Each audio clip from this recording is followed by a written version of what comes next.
চান্দিনায় এআরএসএ ফাউন্ডেশনের পক্ষ থেকে ইফতার বিতরণ করা হয়েছে। আরো বিস্তারিত জানতে আমাদের কুমিল্লা প্রতিনিধি আব্দুস সালামের পাঠানো ভিডিও ফুটেজ দেখুন। সানবিট সব দিবে সামাল। সানবিট ম্যাজিক প্রেস ডিশওয়াশিং এর মাথা ঘোরানো সলিউশন। চান্দিনায় এআরএসএ ফাউন্ডেশনের পক্ষ থেকে ইফতার বিতরণ করা হয়।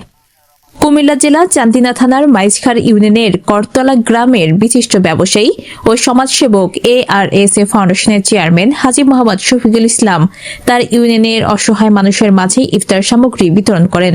তিনি বলেন, তাদের পারিবারিক ও ব্যবসায়িক নিজস্ব ফান্ড থেকে তিনি প্রায় 15 বছর যাবৎ অসহায় মানুষকে বিভিন্নভাবে সাহায্য সহযোগিতা করে আসছেন।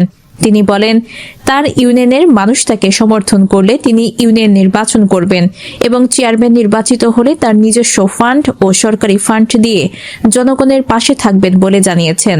পরিশেষে দোয়া ও মোনাজাতের মাধ্যমে তার অনুষ্ঠান শেষ করেন। সীমা আক্তার, চ্যানেল 7, ঢাকা।